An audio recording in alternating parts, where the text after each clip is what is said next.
¿Está ahí presente? Ahí Ni empecé. el título. Dale.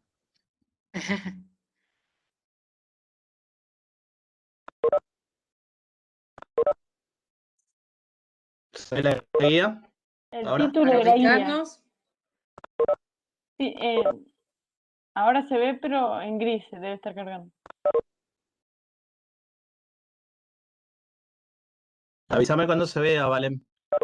Dale, dale. Yo lo sigo viendo en gris. Sí, yo también. Igual mi conexión no es de las mejores.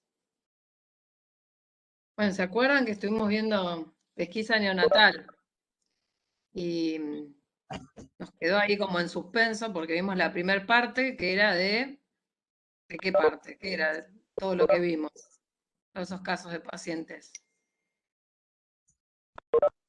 ¿Enfermedades qué?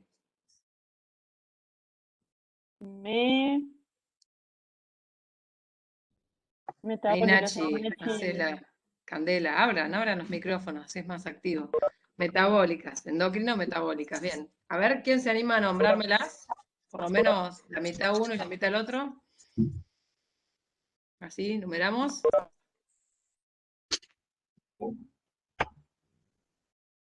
Ah, por el chat no. Alguno que lo diga en vivo. Kiara, ¿te animás? Si no, nos dormimos todos, nomás. Claro. Esperando el viernes. ¿Se ve, Valen, la guía? No, se ve No, gris. A mí una vez me pasó eso, Franco, porque no la tenía como adelante del todo. Como, no sé Sí. cómo explicar. Como cliqueada, como en primera pantalla. Voy a hacer otra cosa. Ahí está. Bien. Ahí la vemos. Empecemos, Ale.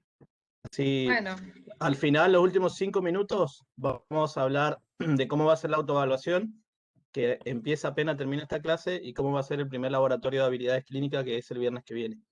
Así que, Ale, adelante, arranquemos, sin miedo. bueno. No, yo estaba esperando que alguien me dijera las enfermedades endocrino-metabólicas que entraran en pesquisa neonatal.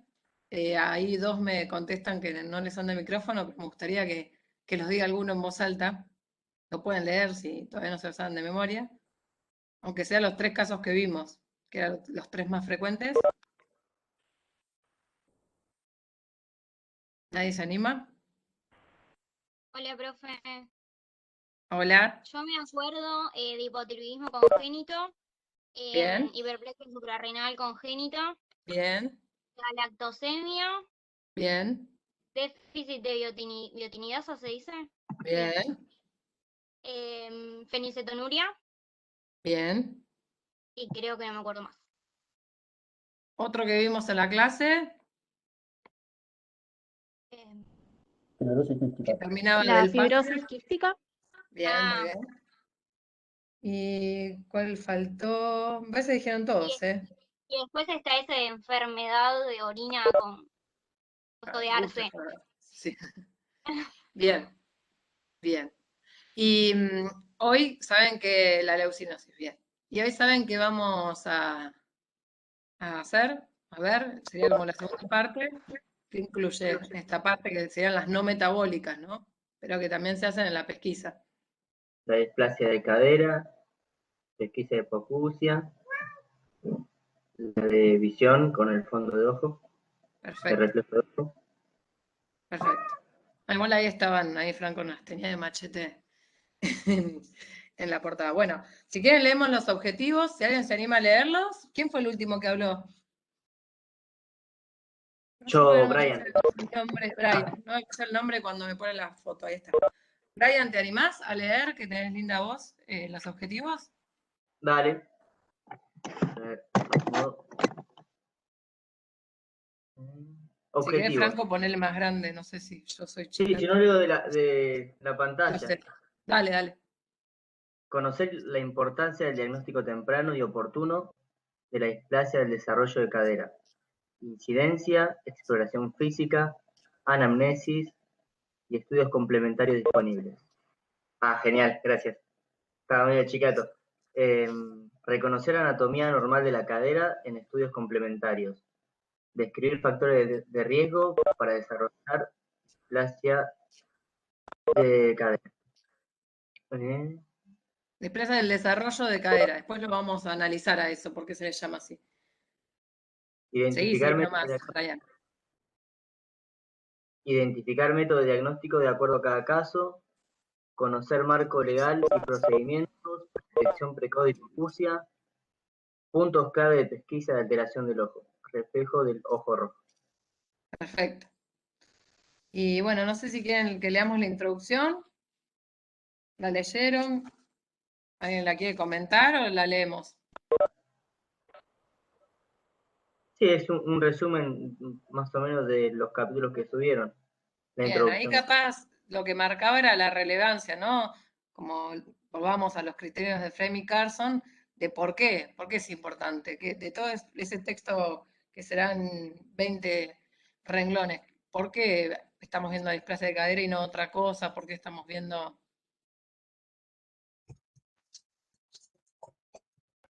Porque es una condición bastante frecuente y suele ser detectada cuando ya no es reversible, lo cual requiere una cirugía. En cambio, si uno realiza el examen físico correspondiente, podés reducir la luxación y evitar que se agrave aún más esta condición.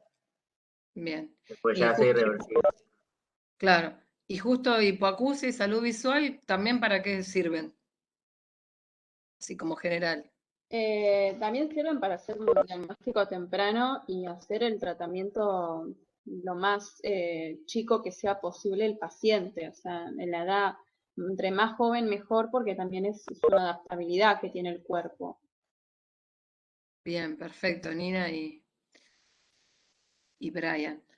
Fíjense que justo son sentidos que son re importantes para el desarrollo de todo, de la lectoescritura. Hoy se imaginan con todo lo que usamos las pantallas, lo que puede influenciar en la vida futura a una persona que tanto no pueda escuchar o no pueda ver bien, ¿sí? Y bueno, y son todas discapacidades. Fíjense que también la displasia de cadera puede quedar con artrosis de cadera que hace que sea rengo, ¿no? Bueno, muy bien. Si quieren empezamos con las situaciones. Valen, no sé si quieres arrancar. Dale, ¿hay alguno que quiere leer el caso o lo leo yo? Si quieren, Vale, yo le quería decir a los chicos que sí, a la mañana dije que el grupo de la tarde participaba más, así que no me hagan quedar mal, por favor. que los estamos Y grabando. yo metí la pata. Dale, Si quieren, vamos con leo. la lectura. Dale, dale. Y la primera Bueno, pregunta. la situación 1, ¿no? Concurre a la consulta de control perinatal Mariana con su hija Valentina, de 2 semanas de vida. Mariana nos cuenta que Valentina es su primera hija, que tuvo un embarazo sin complicaciones y que nació por cesárea por estar de cola. Pesó 3,2 kilos y midió 50 centímetros. Dice que al darle alta le llenaron de órdenes, que no entendió muy bien todo lo que le dijeron, pero que sí le había hecho la ecografía de caderas que le habían pedido. Y el informe del estudio dice que tiene índice de cobertura acetabular adecuado, núcleos femorales ausentes y caderas inestables en las maniobras de estrés. Y la primera pregunta es, ¿en qué consiste el rastreo de la displasia de desarrollo de cadera? ¿Qué maniobras se utilizan en el examen físico? Y describir brevemente cada una de las maniobras. Bueno, y no sé, yo puse que la displasia del desarrollo de cadera o displasia evolutiva de la cadera es un conjunto de anomalías desde el punto de vista morfológico y dinámico en la articulación de la cadera, donde la cabeza del fémur puede llegar a estar fuera del acetábulo, totalmente fuera, que se llama luxación, parcialmente, que se llama subluxación,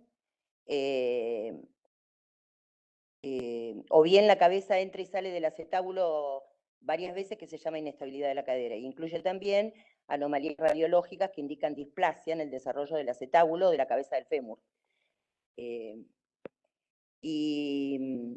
Bueno, que las maniobras que se utilizan en los primeros meses, cuando todavía no está completa la osificación, porque después ya no sirven, digamos, las principales son la el diagnóstico primero se hace clínico, ¿no? Mediante este examen físico y estas maniobras, a todos los recién nacidos mediante las maniobras de Ortolani, que lo que busca es comprobar la reducción de la cadera, de una cadera que esté previamente luxada. O sea, busca el signo de entrada de la cabeza del fémur en el acetábulo.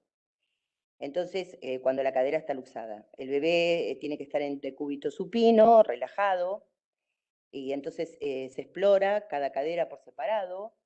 Con una mano se sujeta la pelvis fuertemente y con otra se flexiona la rodilla y la cadera a 90 grados, sosteniendo el muslo con el dedo pulgar en la cara interna y en los dedos índice y medio sobre el trocante mayor de la cadera externa. Entonces se abduce el muslo con el pulgar y a la vez se empuja el trocante hacia adentro y hacia arriba. La maniobra es positiva cuando se nota que el fémur entra al acetábulo y se oye, dice ahí, un clac de entrada. Y después está la maniobra de Barlow, que esta lo que busca comprobar es lo contrario, la luxabilidad de una cadera que está reducida, o sea, busca el signo de salida de la cabeza del fémur en el acetábulo. Igual que en la maniobra de Ortolani, el bebé se pone en decúbito supino, con las caderas flexionadas y ligeramente abducidas hacia afuera, manteniendo fija una cadera y la otra se moviliza en abducción y aducción, adentro y afuera, intentando luxarla, empujando el cuello del fémur hacia atrás y afuera, y luego reduciéndola, o sea, volviéndola a su lugar en la abducción. Si no se diagnostica esta displasia a tiempo y no se instaura un tratamiento precoz, puede originar minusvalía, artrosis severa, moderada. Esas son las dos maniobras principales que se usan en las primeras, cuando todavía no está completa la osificación. Después, más adelante, de 1 a 12 meses, creo que decía, hay otras maniobras también que se pueden hacer. Pero creo que está en la otra pregunta. Le hago una pregunta, ¿vale? No, Valen, adelante, preguntale. Yo iba a hacer esta pregunta porque para los que por ahí no leyeron bien, ¿cuál de la maniobra luxa la cadera y cuál de las maniobras vuelve a su lugar?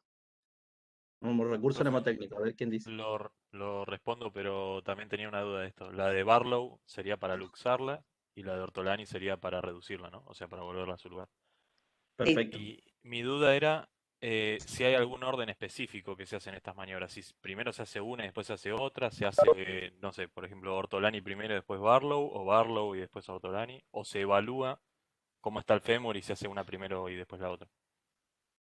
Primero no hay que abducir y aducir digamos, las piernas en flexión para ver si hay un aumento de la resistencia. Previamente. Les voy a responder cómo se hace en la práctica. A ver qué dicen ustedes. Se flexiona primero la pierna para poder luxar la cadera. ¿Para adentro, para afuera, para arriba?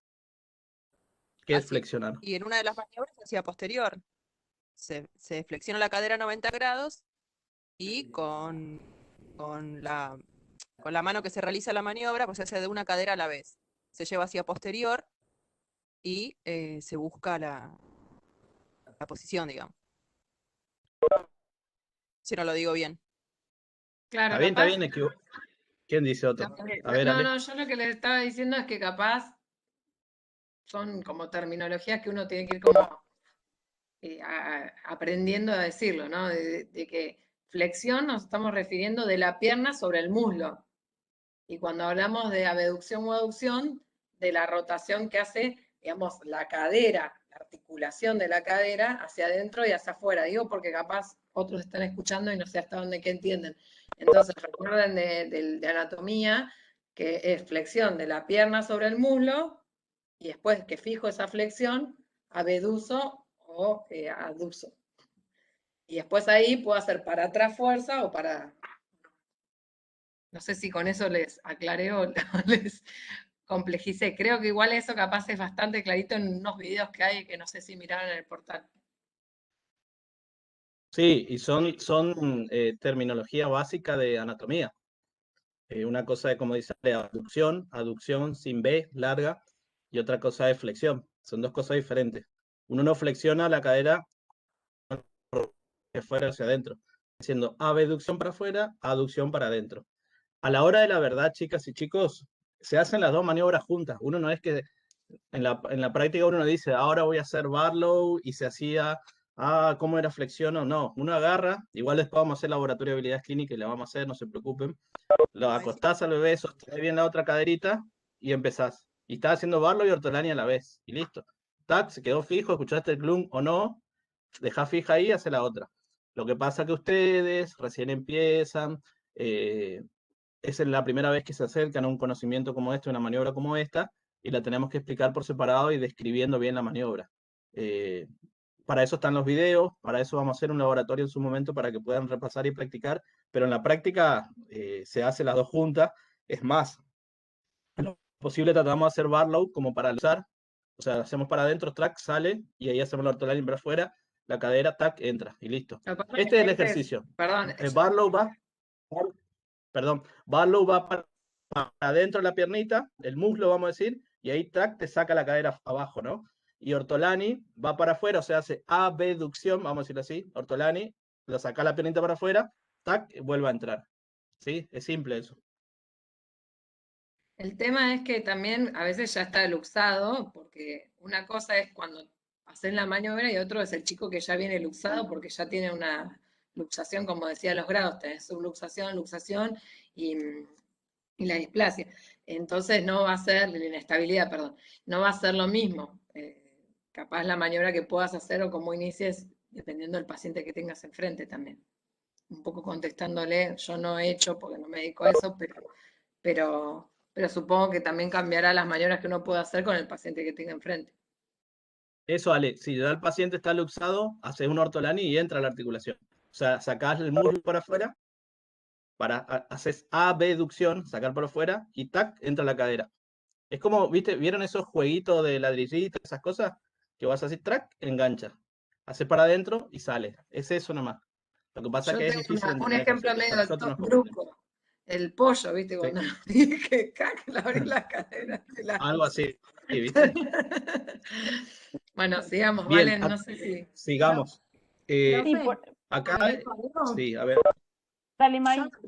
Yo en la primera pregunta, cuando dice en qué consiste el rastreo, además de hablar de las maniobras, que también lo pregunta, puse que el rastreo consiste en una buena historia clínica y en determinar la presencia de los factores de riesgo. Perfecto. Perfecto. ¿Los pusiste? ¿Cuáles serán? Eso, sí, puse. ahondemos ahí. Puse que era género femenino, el que más lo padecía, la presentación pélvica, los antecedentes familiares. Por ejemplo, hay más riesgo de tenerlo si vos tenés un hermano y un papá con la displasia a que si tenés un hermano solamente. Puse alteraciones musculoesqueléticas asociadas, madre primigesta, oligohidramnios y macrosomía. Muy bien, May. Y si mirás ahí el caso que todavía está en pantalla, ¿cuáles son los que tenía Valentina en el caso? Valentina tenía, bueno, el hecho de ser mujer, la presentación podálica y creo que esos dos nada más. Y primigesta. Muy bien, muy bien. Valen, ¿me permitís hacer sí. Mira, casi que la hago, pero estoy esperando a que la hagas vos. No, pero hacela, a ver si estamos en sintonía. Adelante. No, que por ahí juega otra cosa y vos no vas a decir esto, pero bueno, no importa. No, que está bueno, digamos, escuchándonos y en este momento, digamos, de aprendizaje, que donde estamos para equivocarnos y para usar palabras que por ahí no son las mejores correctas. Hoy Fran y Agus hablaban en la clase de la mañana esto del sexo femenino, de mujer, sexo biológico. Entonces, digamos, son cosas que van cambiando y que cada texto también, hay uno de los textos que tiene un error, ¿cómo dice bien Fran el texto? El que tenía el error. El texto es con el que respondió Mike. que dice género femenino. Está mal ese texto. ¿Por qué?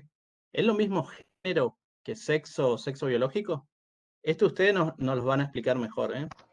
Nosotros cuando leímos eso, porque todos los años estudiamos cada bibliografía, excelente, Valen, porque sin estar presente estamos en sintonía. Y hay un texto que dice género, y ustedes están teniendo otra formación diferente a la nuestra, y género no es lo mismo que sexo biológico. De hecho, tener una perspectiva de género en esa edad es muy difícil, pero no es lo mismo género femenino que sexo biológico femenino, sexo asignado al nacer, ¿sí?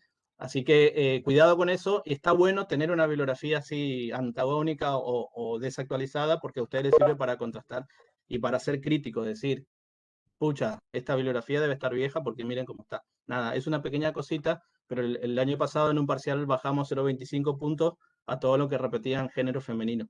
Pero bueno, estaba en la bibliografía, así que este año ténganlo en cuenta porque es sexo biológico, ¿sí? Ahí también, Dani agrega en el chat esto de que es importante también la posición en el último trimestre, no solo al momento del nacimiento, sino en la presentación podálica en el último trimestre, porque por más que haya nacido con presentación encefálica, lo importante es cómo transcurrió el último trimestre. Si está siempre bueno esto de razonar los factores de riesgo, no simplemente decir, bueno, presentación podálica. ¿Por qué? Porque si vemos, son todas cuestiones que interfieren en la posición, si se quiere, del feto intraútero. Entonces, la presentación podálica, el oligoamnios, también hay distintos factores como la tortícolis congénita, todas cosas estructurales, digamos, y morfológicas. Otra cosa que yo quería aclarar de la primera, que por ahí Gladys cuando lo leyó dijo clac de cadera, y está en la bibliografía, después habla del cluck, o sea, clun con U, y después también habla del clic. La realidad es que hoy con la comisión de la mañana también decíamos, es difícil acá leyéndolo en la hoja poder decir, bueno, hizo clic, hizo clun, ¿cuál es? Porque bueno, es algo que también se va ganando con la práctica. Pero está bueno saber que el clic de cadera pues puede ser algo benigno, que es simplemente por el ruido de las estructuras, y que es benigno.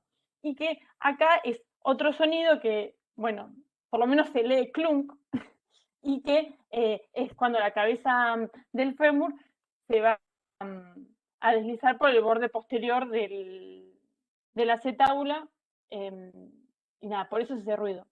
Y otra cosa que está bueno para pensar también es ¿qué es lo que va a generar? O sea, yo me acuerdo patente en mi año que Agus nos lo explicó.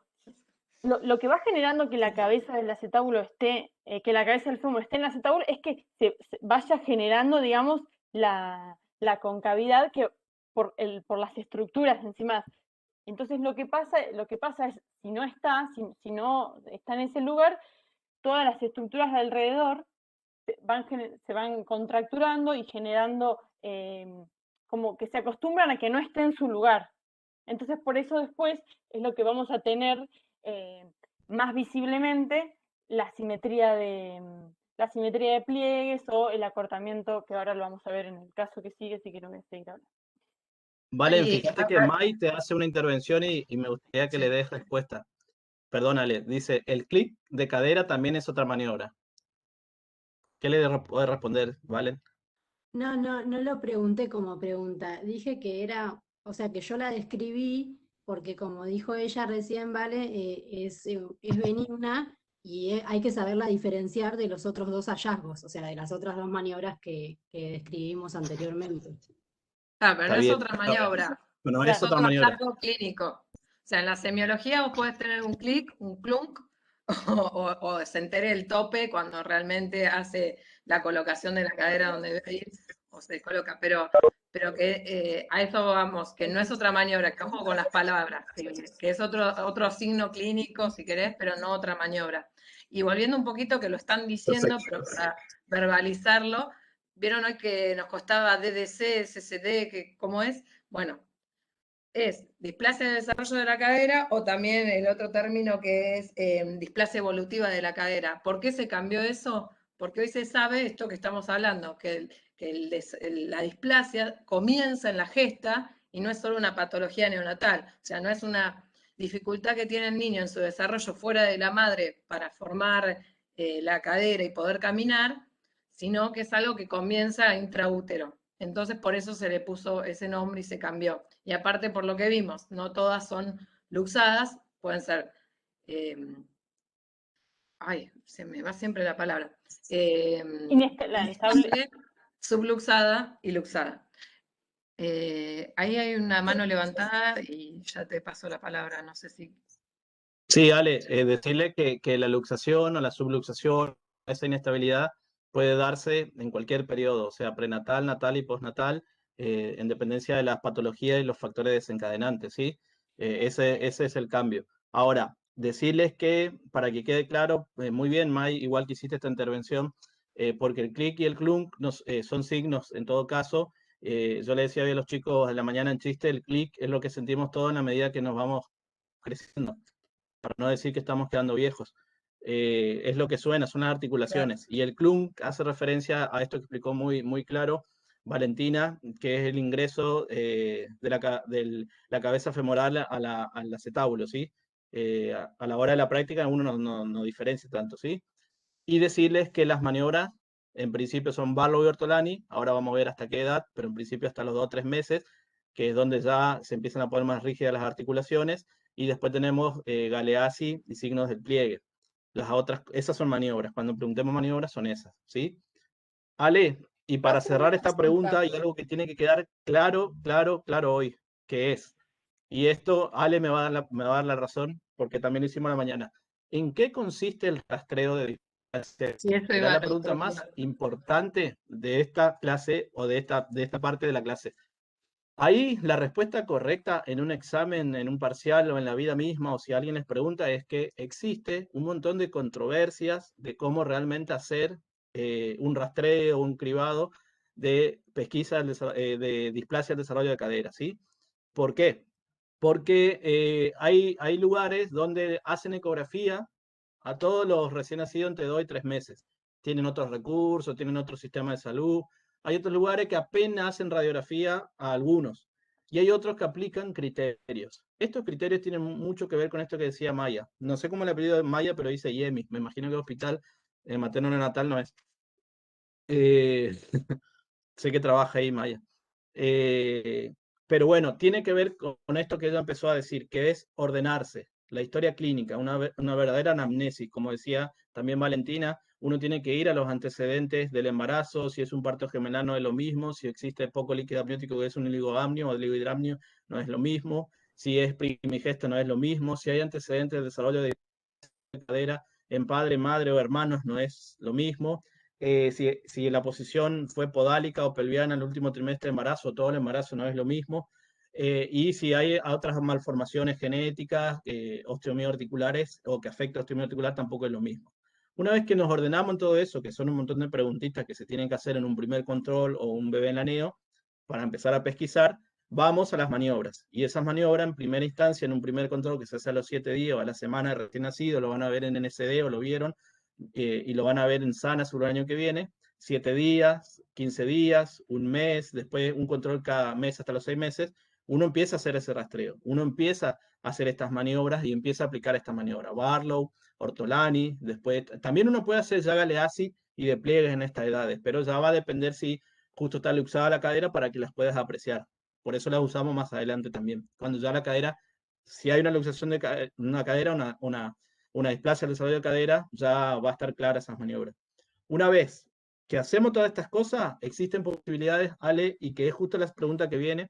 Voy a intervenirme igual, pero quiero que quede claro este concepto, porque es pregunta de examen y el secreto. ¿Cuáles son los criterios para la solicitud de estudios complementarios para displasia del desarrollo de cadera en las primeras semanas de vida? Y ahí decimos, distintas opciones. Si a ustedes les viene un recién nacido, ¿sí?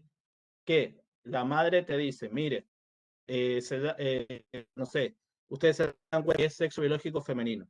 Encima estaba en posición podálica y dicen, la hermanita nació con una displasia del desarrollo de cadera, con 3 factores de riesgo de ese tipo.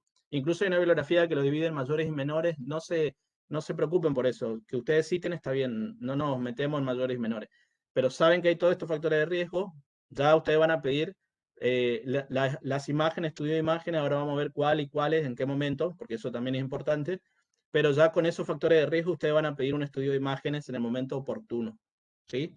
Ahora, no tiene ningún factor de riesgo, o sea, nada de lo que dijimos, no hay ningún antecedente, pero hacen maniobra de Barlow y Ortolani, porque la medicina lamentablemente es así, o si no sería muy fácil, y da positivo a Barlow, o da positivo a Ortolani, o dan positivo a las dos, obviamente que no van a dudar y van a pedir un estudio de imágenes. Ahora, tercera, factores de riesgo. Maniobra positiva, ni se duda que se pide estudios de imágenes. Y la Sociedad Argentina de Ahí Pediatría... van queriendo ganarte a la palabra, van ahí acotando a la par antes de que lo diga ya que indica, Perfecto. pero bueno, está buenísimo. Pero esto, recuerden lo que es el rastreo universal y recuerden lo que es el rastreo selectivo. O sea, universal es para todos iguales, para todos maniobras. Selectivo cuando encontré factores de riesgo o clínica positiva o ambas, ¿sí? Pero recuerden de ir armando esto en su cabeza. Hoy en la Argentina, ustedes se van a vivir a otro país, puede que sea distinto. ¿Por qué en tamizaje queremos que vean todo? Porque hoy en la Argentina 2021 se hace así. Capaz en 5 años se hace otra cosa. Capaz en La Quiaca hay un recurso, en Mar del Plata otro. Y en un paciente pobre un recurso y en un paciente rico otro recurso. Y eso es lo que vamos a ir analizando hoy. Pero después se tienen que acordar esto. Buenísimo, Ale, porque... Adelante. No, que Micael. sí, justo tenía esa duda que por ahí es como medio específica, pero en una de las bibliografías se hablaba de la presencia de un factor de riesgo y en la otra decía si al menos hay 2 factores de riesgo. No sabía, aparte del examen físico, ¿no? Pero son Yo 2 le diría factores. que se queden con lo de 2, aparte porque también en los exámenes de residencia a veces aparecen esas preguntas y también toman lo de 2. Obviamente que después en cada circunstancia se va adaptando bueno, a que uno es pediatra, la sospecha que tiene, a la insistencia de la madre, pero esto ya es particular. Vamos a lo general. Ale, y agregarle una cosa a los chicos para que complicarlo un poquito más, pero para saber que la medicina no es tan fácil y hoy en día se basa en medicina basada en la evidencia, por eso Ale le decía, capaz en 5 años, pero capaz en 6 meses, cambie de lo que ustedes estudiaron hasta que se reciban. Hay libros actualizados de pediatría en Argentina que se agrega una más de solicitud de estudio que es en dependencia de la experiencia del examinador. Yo cuando terminé la residencia, yo no sabía diferenciar cuando había una cadera luxada, el club ni el clic, eso es muy inespecífico.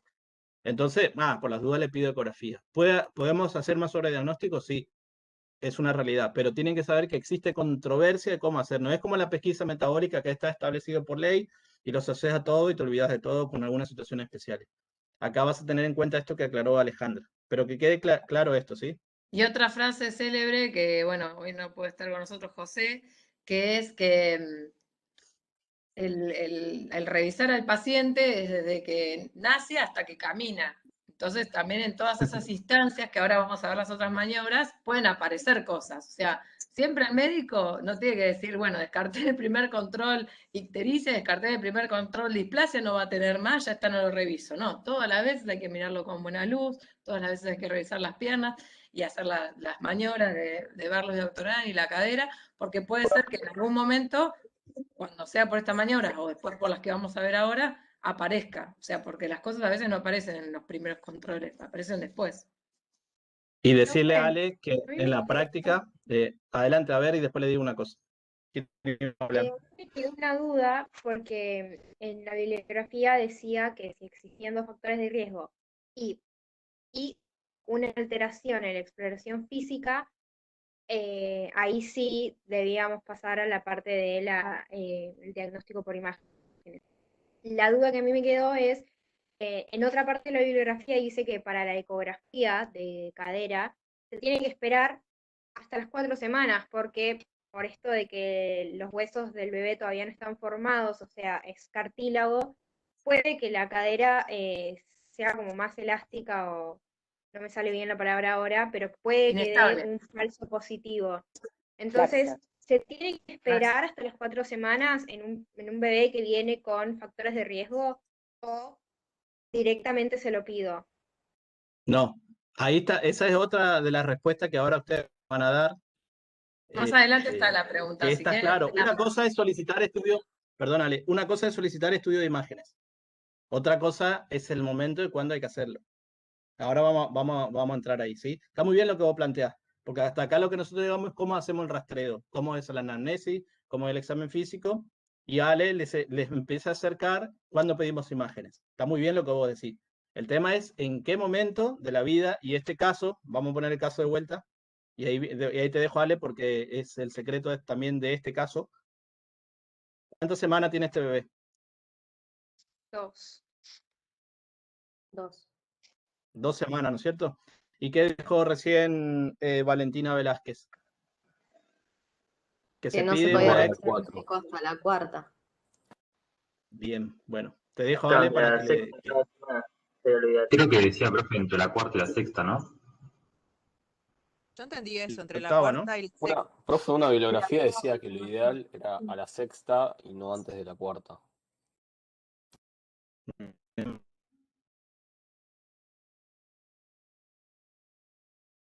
A ver, ¿qué más? ¿Y a qué hora se le hicieron a los Yo tengo entre la hermanitos de cuarta y la ustedes, los que tienen amigos? ¿A qué hora se le hicieron? Uno tiene hijos.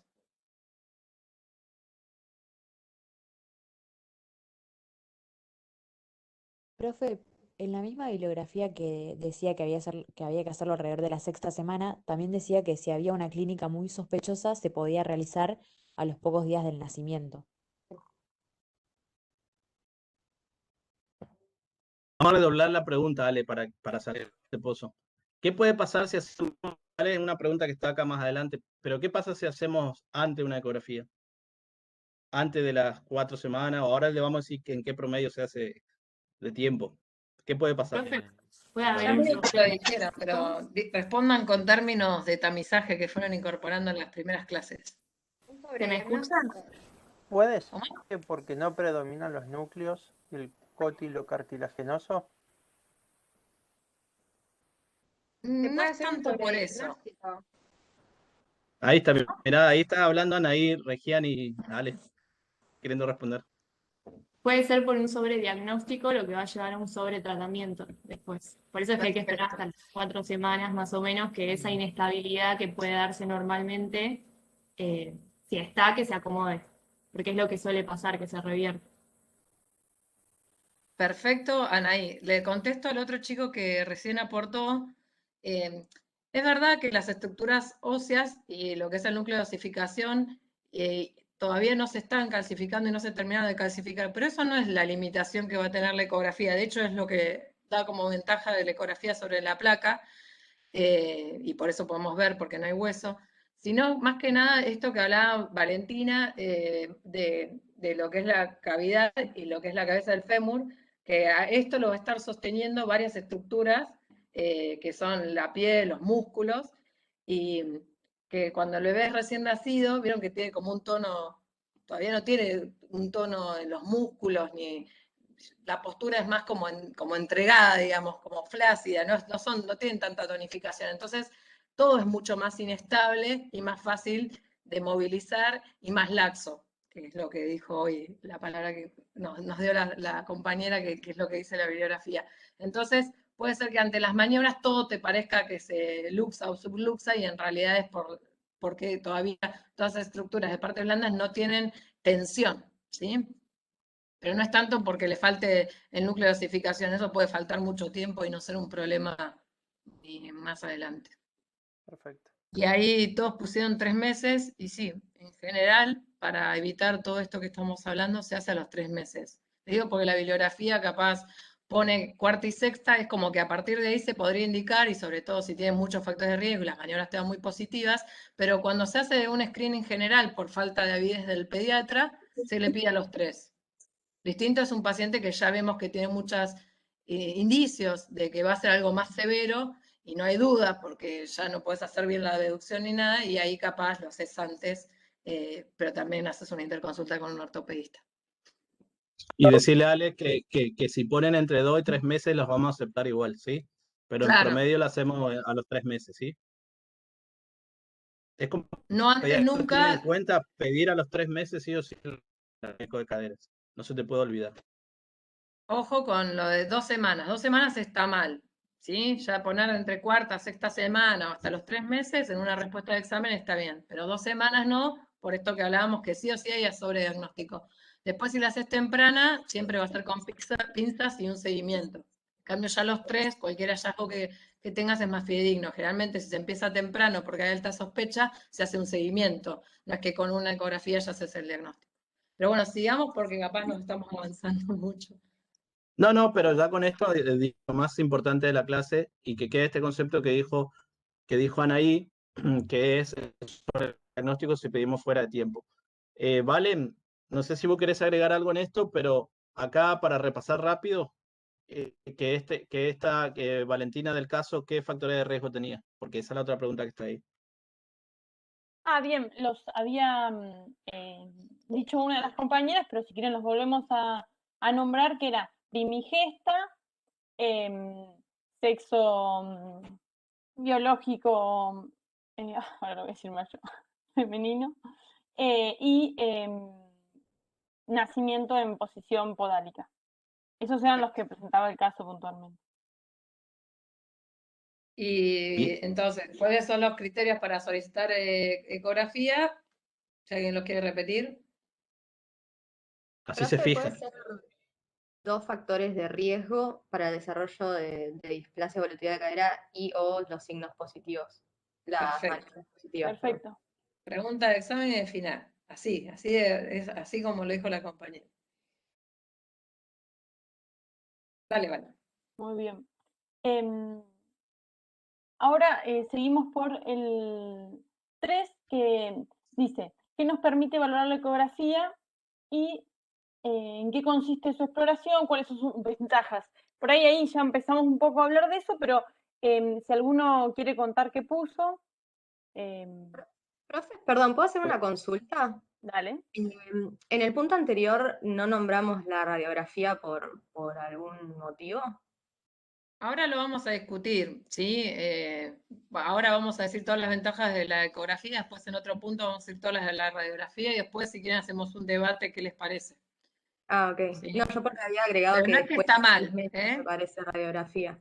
Sí, como No en está el mal. caso que sigue, hay es de un recién, ya es de mayor edad, por eso retoma ahí la radiografía, porque ahí vamos a hablar un poco de esta diferencia de la edad y los núcleos de justificación, por eso hablamos primero ahora de la eco, pero está bien. Ok, Lo gracias. pusiste No, ahí, yo está como bien. decía estudios complementarios, pensé que pedía 2 cosas, pero era para saber si estaba mal, ¿no?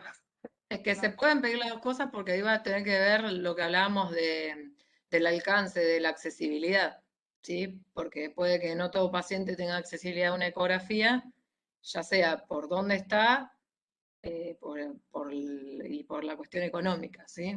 Pero bueno, si quieren ahora después vamos viendo qué plus tiene cada cosa. ¿Se animan a contar acá?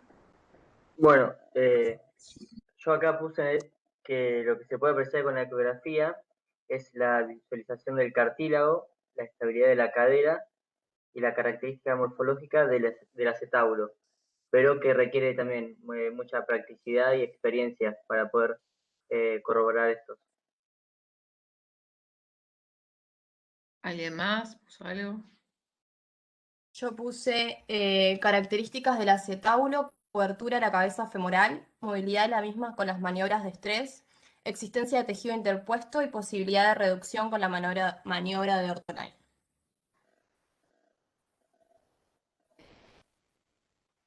Y que, bueno, que permite la valoración inicial, otorga parámetros para su control evolutivo. Y las ventajas es que no utiliza radiaciones ionizantes, se puede realizar maniobras dinámicas permitiendo la evaluación de caderas laxas y permite visualizar, ¿cómo se dice? Los partes blandas. Perdón. Perfecto. No sé si Valen querés hablar vos. Dale. Está bueno, digamos, conocer bien las ventajas y las desventajas, digamos. En la ecografía, digamos, es un método más seguro, digamos, si la comparamos con la RX, porque no tiene radiación, pero y nos permite, digamos, como una gran ventaja esto de poder hacer maniobras dinámicas para evaluar la articulación. También, en cambio, tenemos como una gran desventaja que es muy operador dependiente, digamos. Lo tiene que hacer una persona que esté, digamos, entrenada en eso, porque, nada. Y que también que, digamos, va a disminuir su utilidad después de los 6 meses. Y bueno, también después, muy bien como dijeron, las partes, digamos, que se pueden valorar estructuras tanto óseas, no solo óseas, sino también partes blandas.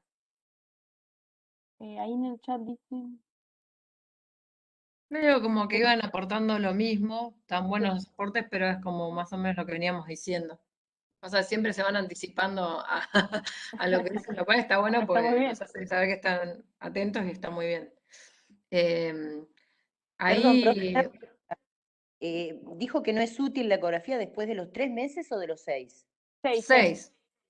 6. Ah, En porque realidad va a ser útil hasta que no te deje ver el paciente, ¿sí?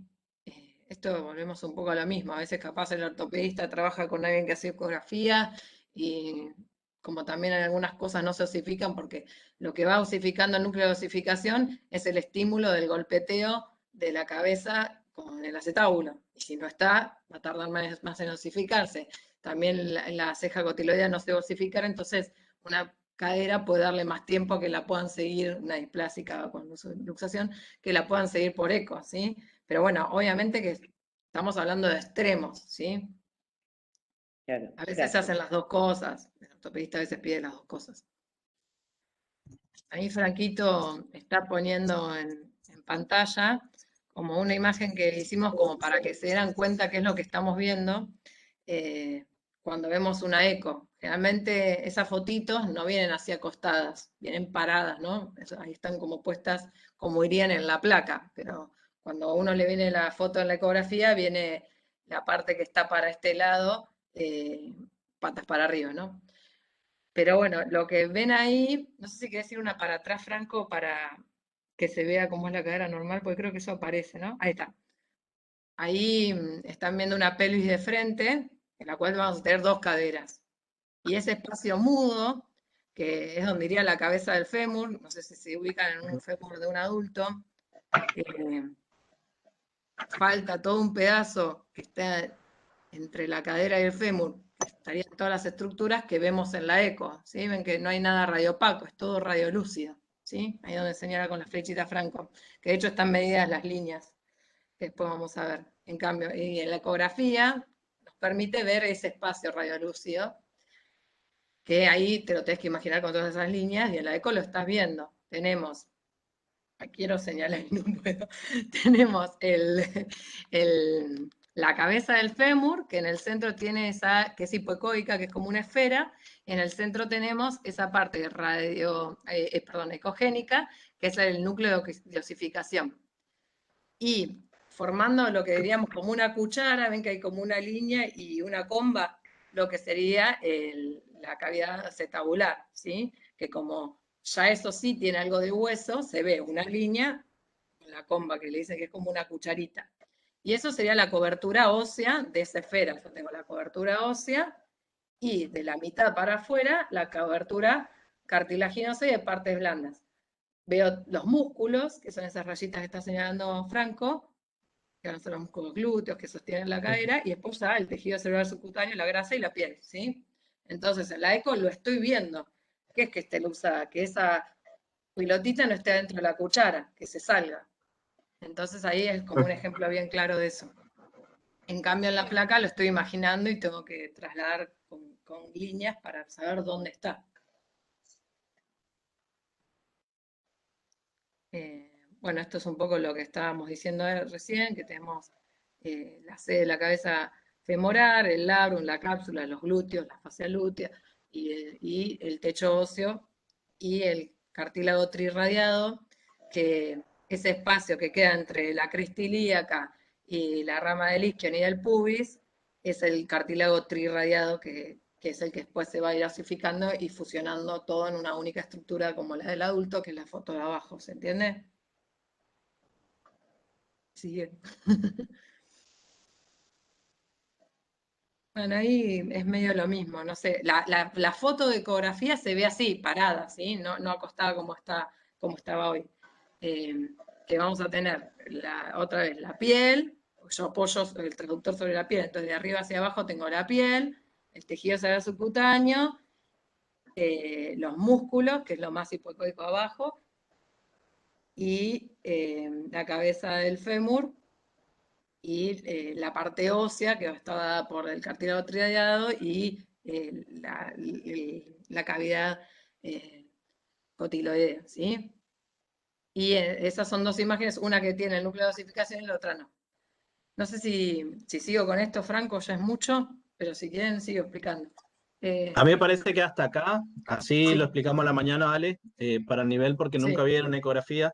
Después, más adelante, van a tener donde Alejandra y Sara van a explicar todos estos términos que ella está hablando, pero que ustedes sepan esto que explicó muy bien Ale. Fue lindo como lo explicó, ¿vieron? Como lo explica ella así sencillo, se entendió las partes que observa y saber siempre, como lo dijo ella, que se hace dinámico y estático, y que esa es la ventaja de la ecografía en el momento adecuado, obviamente. y que Me también parece que hasta ahí estamos, Ale. No cuando sé qué le vos querés ponen agregar el algo más, arnés, pero no, solo esto, que cuando le ponen el arnés o la férula, se puede ver por eco, que esa es otra ventaja que tiene capaz con la placa, que es más fácil, porque no hay nada interpuesto. Y ahí, si querés esa sola, fíjense, acá está subluxada y luxada, fíjense que en vez de tener la cuchara, es plano, ven que es como bien plano, sobre todo la de la derecha que dice que es una luxación y no se puede medir el ángulo. Ven que ahí abajo, la parte de abajo hiperecogénica, abajo, ahí, eso es chato, vieron que el otro era como una cuchara, este es chato, eso es la displasia, se salió, no hizo estímulo, no golpeó la cabeza del fémur y no se hizo cóncava, quedó chato. Y la cadera quedó fuera, entonces tiene todo el pliegue de todas las partes blandas, que es todo lo génico que se ve arriba. Es como que se quedó afuera, como una muñeca de juguete que se sale. Bueno, Ale, ya que dice, estamos, o Valen, si queremos ya entrar, ya que hablamos de ecografía, hablamos de las controversias, hablamos de factores de riesgo, hablamos de examen físico, hablamos de forma general lo que es una ecografía, ventaja y desventaja, esto que explicaron recién. Ya metámonos en rayo X, por más que venga después, así después solo es avanzar en las preguntas que faltan y no sé qué te parece a vos. sí, sí, sí. Si alguien quiere leer, o Valen mismo que estaba en esto. Dale. Bueno, entonces cuando hablamos de RX, como ventajas tenemos que digamos que es accesible en costo, que también la puede interpretar el pediatra, digamos. Hoy hablábamos que por ahí la puede hacer algún técnico y que después el pediatra la puede interpretar, cosa que con la eco es un poco más complicado. Pero como principal desventaja es que estamos exponiendo a radiación. Por eso hoy hablamos que se ponían, ahora no me sale cómo se llama, pero Protectores. protectores para proteger. También la dificultad que tiene de, digamos, para el operador, esto de que se quede quieto, digamos, es complicado, y que solo permite valorar estructuras óseas y que no es dinámica, esto que podemos hacer con el traductor y de hacer la maniobra, bueno, acá no lo podemos. Eso es lo que le decía, que capaz los técnicos hacen las placas y los médicos las ecografías. Y por hora puedes hacer 4 pacientes, 15 minutos cada uno. En cambio, un técnico en una misma mañana capaz saca, no sé, 50 placas de cadera. Para un screening poblacional es mucho en una hora, bueno, no sé si va a ser 50 en una hora, pero sí en una mañana. Y el médico capaz llega, se sienta y informa, no sé, en una hora 20 placas, ¿entiendes? Entonces, cuando pensamos en screening poblacional, es todos los nenes que nacen. Y eso demandaría un montón de médicos haciendo ecografía para hacer un screening poblacional. Por eso, acá empezamos con lo de Fremy Carson, que sea costo-beneficio. Una placa sale la mitad que una ecografía. Hoy en día, por privado, una ecografía debe andar en 2.000 pesos, una placa capaz en 1.000, si no más. El año pasado salían 800 y 400. Entonces, a costo público es mucha diferencia, a costo privado también, ¿sí? Obviamente que las obras sociales a veces pagan menos, pero les digo para que tengan una idea de los números y la diferencia que hay Y bueno, la radiación tampoco es tanta, o sea, es una desventaja, pero no es que el principal motivo por el que no se hace es por la radiación, sino porque capaz la ecografía puede valorar un poquito antes y también puede ver en dinámico y en estático que la placa no. Y ahí la otra pregunta que faltaría para cerrar esto, Ale, me parece que es ¿cuándo hacemos la radiografía? Claro. Que dijimos entre 2 meses hasta 6 meses la eco, y la radiografía ¿cuándo y por qué? No sé si la quieren explicar las chicas. Entre los 4 y 6 meses, por el tema de la formación de los centros de osificación en el fémur, en la cabeza del fémur, que creo que a los 4 meses aparece.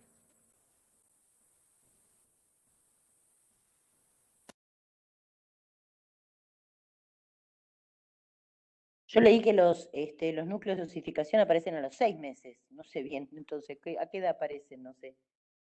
En realidad es medio relativo porque va a depender de un montón de cosas, si es buena la lactancia, la cantidad de calcio que tiene el paciente, obviamente que el estímulo del golpeteo de la cabeza con el fémur y la cavidad coxal hace que se calcifiquen. Pero no es lo único importante. Más allá del núcleo de osificación de la cabeza del fémur, lo importante de los meses en el paciente es que se están calcificando las otras estructuras y nos permiten delinear las líneas, ¿no? Y a veces uno capaz no ve la cabeza, pero se la proyecta, relaciona, te imaginas por dónde está el fémur, dónde va a ser la cabeza, ¿sí? Pero volvemos a lo mismo, en realidad no es que sea algo tan estático, o sea, si uno tiene que responder como un examen, y bueno, sí, la placa sería de los 4 en adelante, o sea, si vos sos un pediatra, tenés un paciente que como vos sentís que no sabes hacer bien las maniobras, le vas a pedir un estudio, que era lo que decía Franco, que se agregó guía, digamos, que si el pediatra se siente no avesado para poder realizar solo las maniobras, si vos vas a elegir, bueno, este paciente no tiene plata, no va a pagar 2.000 pesos de una ecografía particular. Con lo del COVID, de acá que saque turno en la salita, ya va a estar caminando. Bueno, ¿qué hago? Bueno, tiene plata para una placa, le saco la placa. ¿Cuándo le hago la placa? Eso me lo contestan ustedes.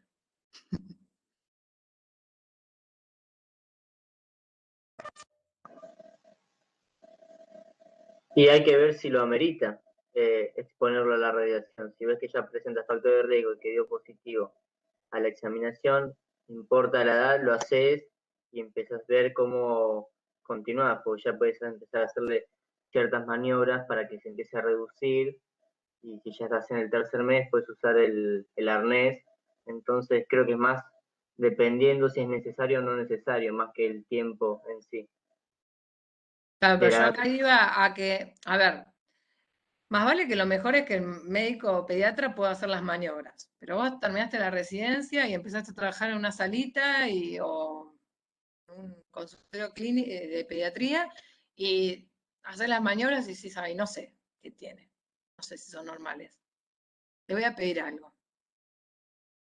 El paciente te dice que no tiene la plata para la ecografía, que le alcanza para una placa. No tiene factores de riesgo, todavía no te dio ninguna maniobra positiva ni negativa. ¿A qué edad se lo haces de screening sería? Me acabamos de decir que a los 3 meses se hace como Ahí lo screening contestaron general. en el chat. Sí, 3, 4 meses Sí. de edad. Sí, 4, capaz. 3, 4 sería lo ideal. ¿Se entiende? Por eso las salvedades de que no hay nada muy estricto, porque, a ver, el screening se hace por semiología, Barlow y Ortolani, no por ningún método complementario universal en Argentina. Es selectivo para los que tienen factores de riesgo. Si tiene plata, posibilidad, accesibilidad a todo, le hago ecografía. En el materno se hacen ecografía, pero hay ciertos turnos. No hay turnos todo el tiempo. Que nació en pandemia, estuvo 2 meses cerrado todo, no sé, no le habrán hecho ecografía. Los pediatras siguieron viendo a los chicos, ¿entiendes? Entonces, uno se tiene que ir adecuando a la situación.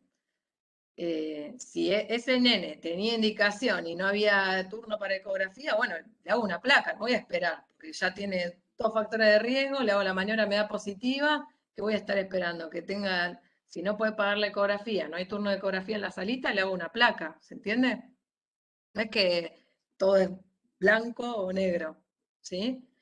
Los métodos complementarios son los dos, son ecografía y placa. Los dos sirven. Uno es mejor que el otro, uno es menos dañino que el otro, uno tiene más certeza que el otro. Pero bueno, si el que está en mi pueblo es un desastre haciendo ecografía y siempre me informa cualquier cosa, y bueno, le hago placa. ¿Se entiende?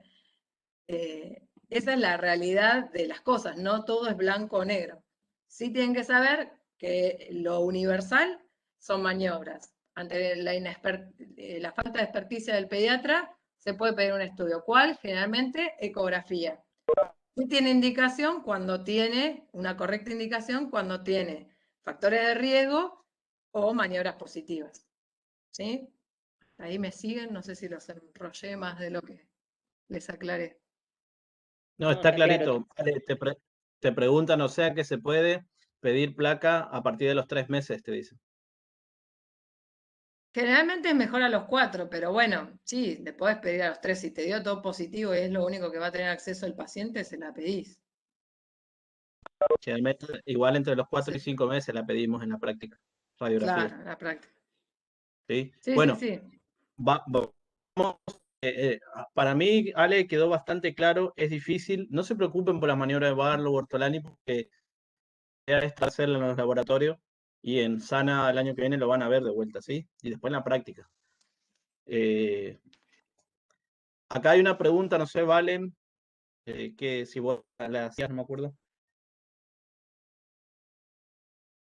Sí, bueno, acá es un poquito lo que ya hemos hablado, digamos. Si, yo acá lo tengo así, Fran no vuelve a subir. Lo que nos había dicho, digamos, es que el índice de cobertura acetabular era normal, que los núcleos están ausentes y que, como ya hablamos, eso podía ser normal por la etapa de desarrollo en que estaba el paciente. Después, las caderas inestables, que era un signo positivo, pero que también teníamos que tener en cuenta todo esto que hablábamos de por la etapa del desarrollo y cómo estaban las estructuras, que podíamos ver cierta inestabilidad, pero que inicialmente también podría ser normal. Entonces, ¿qué haríamos si... ¿Qué se acuerdan? ¿Qué hablamos? Que si por inmadurez, digamos, veíamos, o sentíamos que no nos confirmaba. Ecografía. Ese es el resultado de la ecografía. A la mamá viene con ese resultado de la ecografía, con una paciente de 2 meses, 2 semanas, perdón, de vida. ¿Vos le decís, tiene displasia de cadera o qué le decís? Es normal para la edad todavía madurativa no. que tiene. Sería un sobrediagnóstico decirle que tiene displasia de cadera. Perfecto. No hay Y que si pide romper. Pero igualmente vamos a seguir controlando. O sea, hay que hacerle otra ecografía, pero más adelante, ¿sí? Claro. A los 3 meses ya podríamos, digamos, ver. Listo, quedó claro, parece esto, Ale. Sí, seguimos. ¿Se anima a leer a alguien este casito?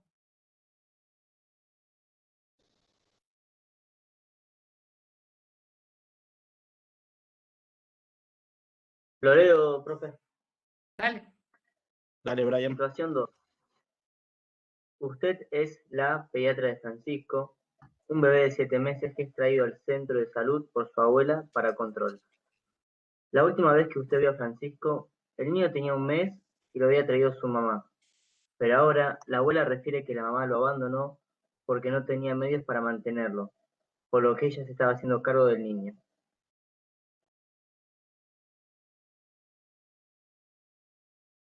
Al examen físico, Francisco presenta asimetría de pliegues a nivel del glúteo. Consigna: ¿en qué consiste la observación de asimetría de pliegues? ¿Qué otros signos se puede observar?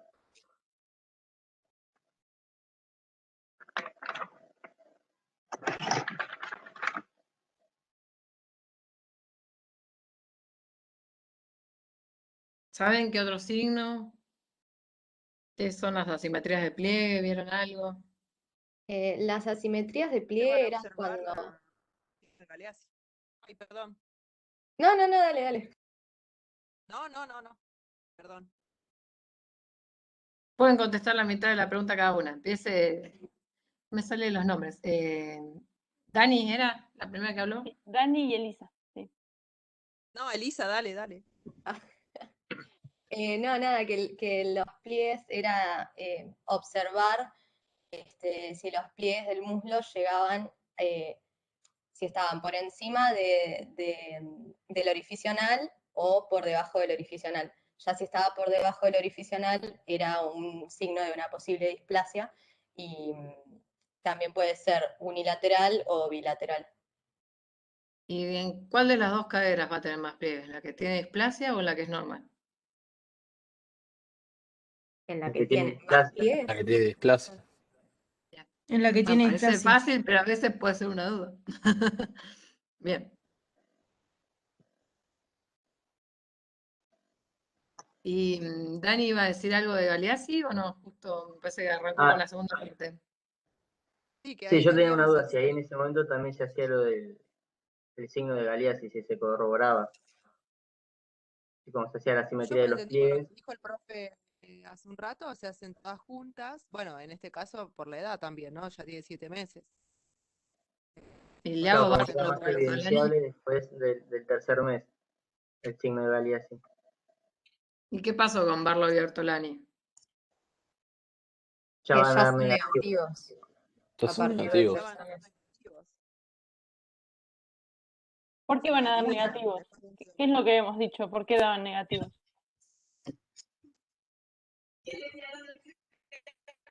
Porque las estructuras que están rodeando al fémur como que tomaron ya la posición en la que estaba. Muy bien, perfecto. Entonces, por eso ahora, como antes también podemos hacer estas, pero ahora va a ser mucho más notorio. ¿Por qué? Porque las estructuras, como dijiste, ya se acomodaron a eso, entonces, digamos, también se desarrollaron con esa diferencia. Ahí pone Anaí Reggiani. También se puede ver si hay limitación de la abducción, que eso también es como lo más evidente y también está bueno.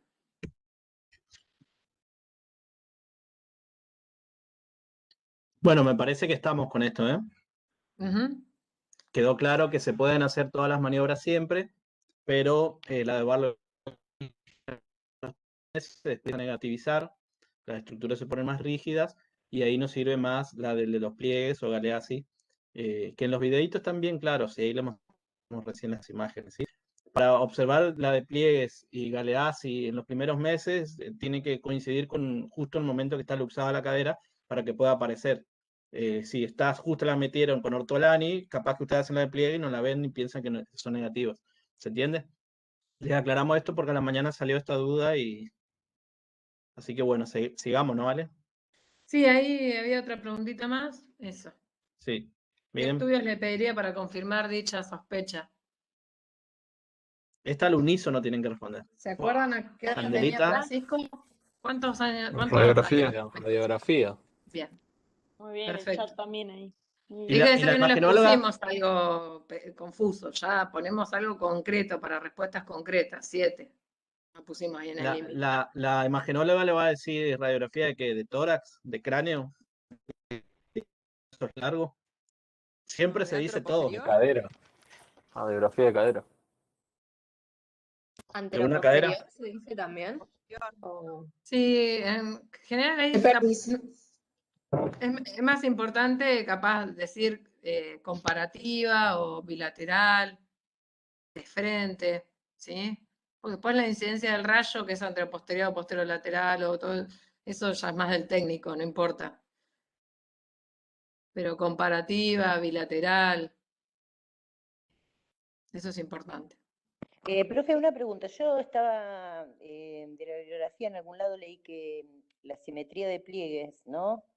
No es por sí sola, no tiene un gran valor diagnóstico de asociación con la displasia de desarrollo de cadera.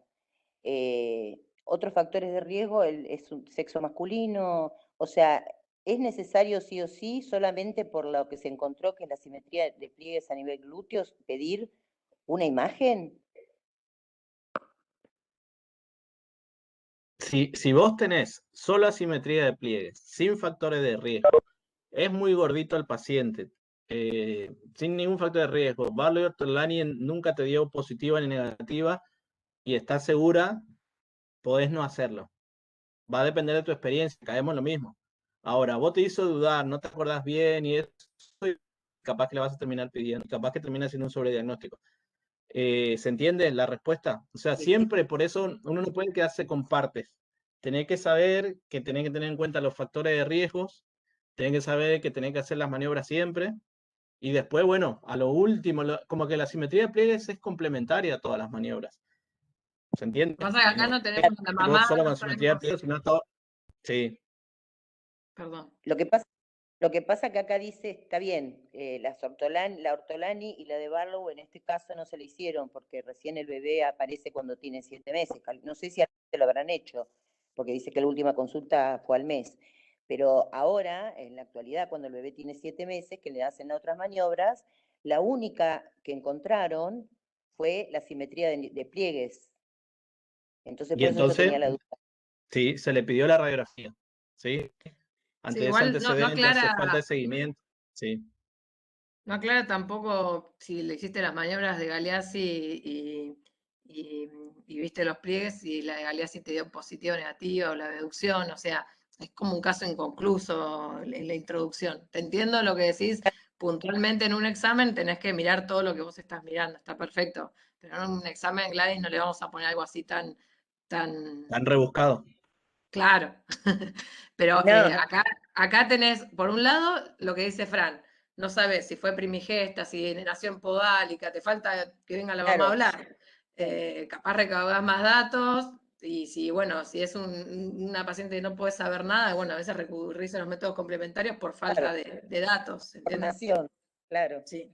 Sí, yo Pero entendí acá era un que- poco para Claro, para para saber eso. si corresponde radiografía, eco, todo eso. Pero claro, yo como entendí que al examen físico lo único que habían encontrado era eso, claro, pero tenés razón, por ahí lo único que le vieron y no le hicieron la medida de la Sí le aducción. podemos poner casos incompletos, de hecho lo hacemos mucho, para que demuestren todo lo que tiene que averiguar. Porque si yo te pongo esto, vos me tenés que decir, sí, pero tengo que saber este antecedente, tengo que averiguar esto, tengo que encontrar esto, tengo que Claro. implementar esto, le voy a preguntar así, no lo voy a hacer así. ¿Se entiende? Eso es demostración de contenido. Ahora vos me decís, en un examen o en la vida, le pido una ecografía o le pido una placa, yo no sé si vos estás teniendo criterios para solicitar. Porque le vas a Claro. pedir porque te asustaste nomás, y sabés que tenés que pedir algo. Ahora vos explicás todos los factores de riesgo, toda la maniobra, todo esto que recién decíamos con Alejandra. Es decir, no, ahora sí, diga o no, errado el momento que se pide imágenes, estás orientada para hacer una pesquisa, ¿se entiende? El que pone mal la respuesta y no explica por qué es 0. El que pone mal la respuesta y explica el por qué es 0,75, ¿se entiende? Y es casi un punto entero. Así está misaje, ¿se entiende? Cuando ustedes en un examen me ponen algo que está mal y no explican nada, está mal. Si ponen algo que está mal y explican por qué llegaron a eso y el proceso cognitivo de llegar a eso fue correcto porque demuestran en toda la justificación de la respuesta todos contenidos que fueron aprendiendo y estudiando y no una zaraza, se da por válido, ¿sí? Ahí dice Dani Lo que dice Dani. Baxman, si no sé lo que busco, no sé lo que encuentro. Ese es el principio que queremos también implementar en esto. Alex, si querés seguimos, Dale. Sí, ¿qué vamos a ver en una radiografía de cadera? ¿Qué podemos ver acá?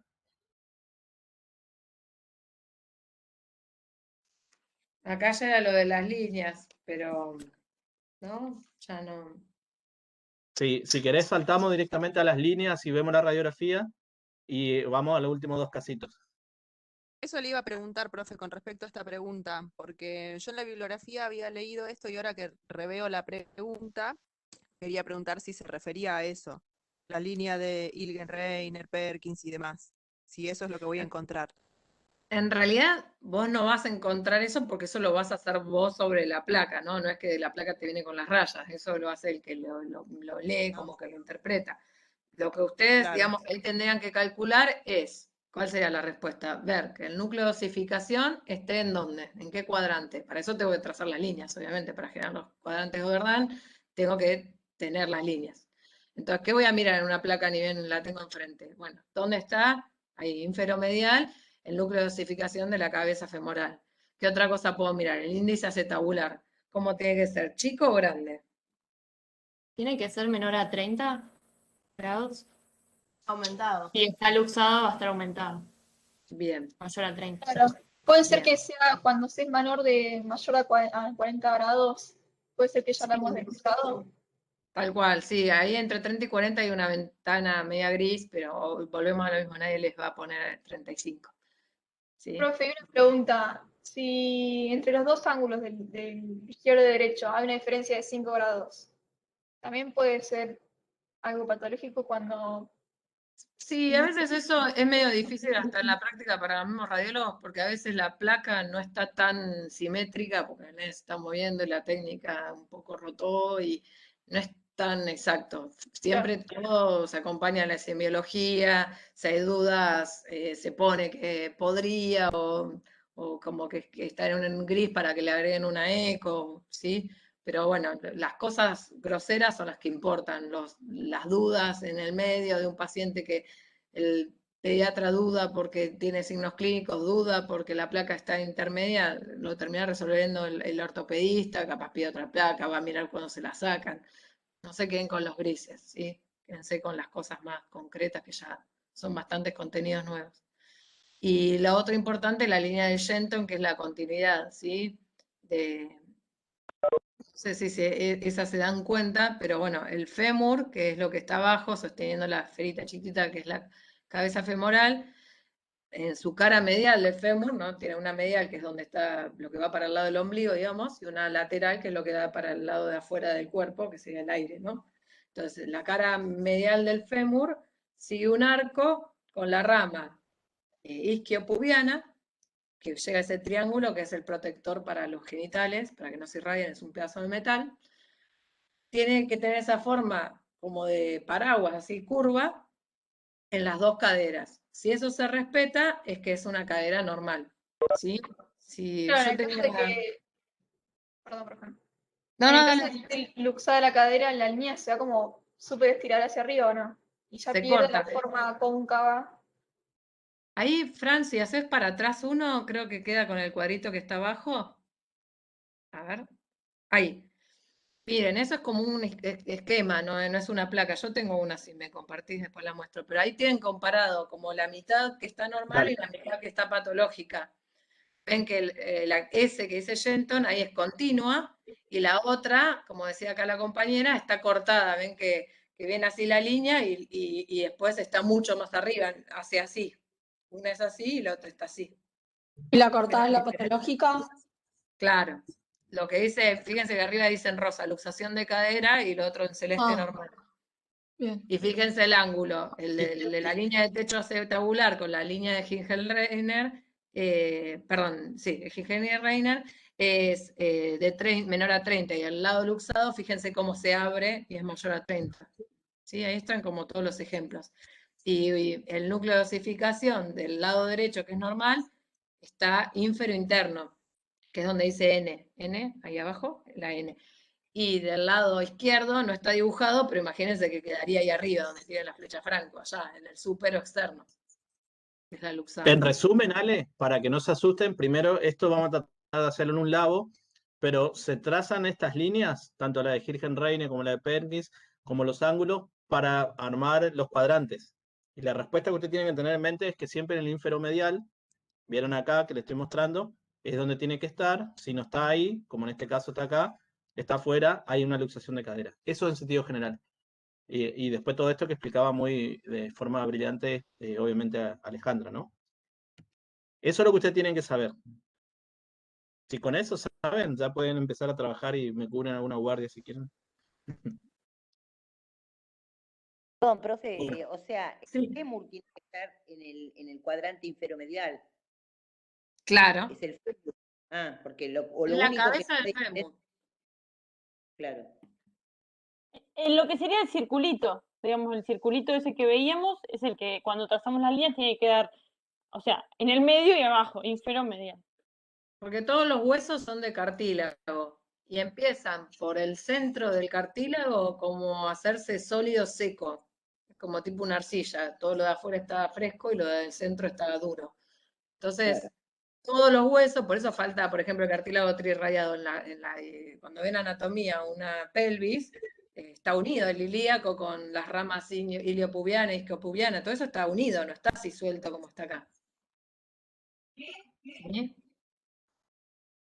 Y ahí Frank está Franquito no haciendo fue cirujano porque puso las rayas. Igual nunca había un cirujano que opera con el mouse, pero bueno, dentro de poco.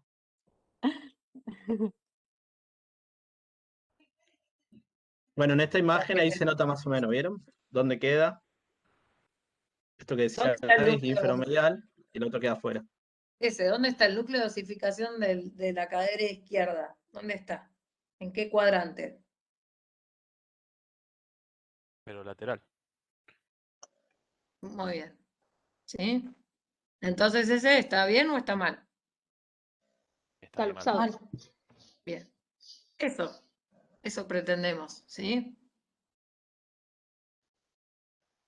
Vale, ¿querés la presentación o seguimos? ¿Yo? No sé, vos me decías que quería mostrar algo. Ah, no, pero ahí después justo mostraste que si quieren les muestro una cadera luxada en placa, no en dibujito, pero como quieran. Si no, sigamos y después a lo Dale, último les muestro. dale. Vamos viendo los tiempos, Sigamos porque para... también falta visual y auditivo. Sí. Bueno, esto ya es lo mismo que hablábamos de las líneas. No se tienen que saber los nombres así de memoria, eso no es lo más importante. Obviamente que el que lo sabe y lo aprende siempre va a tener una ventaja. La frutilla Y del bueno, postre. y estos son lo mismo que ya vimos. Esto lo adelantamos. Ahora la situación 3, creo. Ah, no, bueno, eso ya estuvimos hablando. Hay un artículo que está en la bibliografía obligatoria, que no sé si alguien lo leyó, es un poquito lo que dice ahí el punto 5.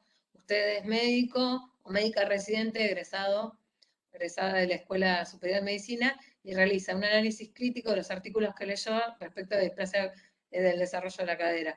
Se cuestiona cuál es la situación del sobrediagnóstico en el tamizaje universal de los recién nacidos por ecografía. O sea, los países que se aplica un diagnóstico un tamizaje universal de ecografía en todos los recién nacidos vivos, ¿qué opinaba el artículo que había ahí en la bibliografía?